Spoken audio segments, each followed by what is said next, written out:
los que se resisten a abrirse, los que se resisten a competir, siempre tienen un nombre y apellido muy claro.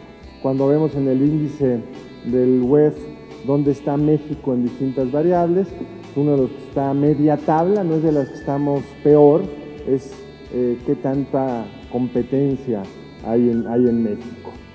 Cuando vemos, sin embargo, cuánto le cuesta a los mexicanos, según este estudio de Ursúa, el que haya muchos sectores donde no hay competencia, pues verán ustedes que es una pérdida de bienestar muy alto y sobre todo muy alto para los más pobres.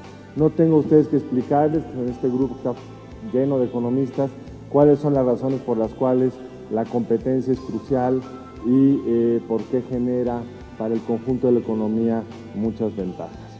¿Cuál tendría que ser el objetivo? Bajar de forma importante todas las restricciones que hay en México para hacer negocio. Las barreras de entrada están por todos lados. ¿Cuáles deberían de ser los objetivos? Primero, hay que generar el monopolio donde debe de estar, Hay un solo área de la economía donde no querríamos competencia, que es en el mercado de la violencia. Ahí, paradójicamente, mientras hay monopolios por otros lados, en México el monopolio de la violencia legítima no está plenamente establecida. Quizá la estructura del crimen organizado en México, tan monopolizado por región, es parte de lo que genera una enorme violencia, pero si no mejoramos el tema de seguridad, a lo que no está explícitamente dicho acá, mucho de lo que estamos aquí discutiendo pues no tiene sentido. Lo primero es el Estado de Derecho y la capacidad de brindarle seguridad a los ciudadanos. El segundo tema pasa por reconocer que hay un monopolio deseable también, que es el monopolio de los patentes.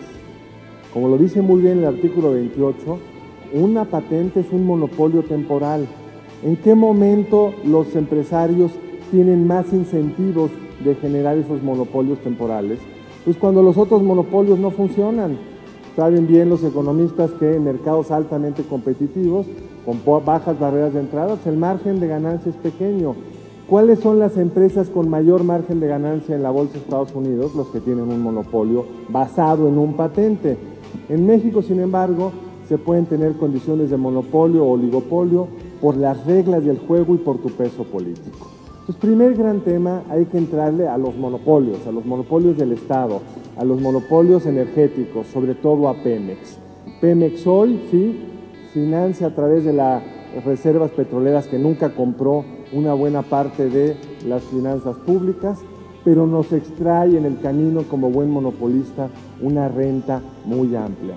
Y hay mucha evidencia de que se puede organizar este sector de otra forma. Sin duda, donde hay un enorme reto es en el mundo privado. No solo podemos medir por concentración, porque pues, los mercados pueden generar concentraciones por razones de eficiencia, por razones históricas, pero debemos tener autoridades regulatorias mucho más fuertes en el papel, es decir, en que las leyes les den una capacidad de enfrentar a estos actores que tienen una enorme fuerza. Y por el otro lado tenemos que repensar este balance que en México está muy mal logrado entre cuál es la fuerza del Estado para imponer decisiones de interés general y la defensa del privado a través del juicio de amparo. El juicio de amparo en México mina de forma importante la capacidad del Estado de regular lo que en otros estados se hace con mucho más eficacia. Incluso me preocupa de forma importante las últimas reformas en materia de derechos humanos, las reformas que muchos celebraron como un gran avance, pero que se va a volver una pesadilla para la autoridad, porque la posibilidad de protegerte por esa vía lo empezamos a ver en algunos casos, y para los propios empresarios, pero es un poco un tema que no directamente relacionado con esto.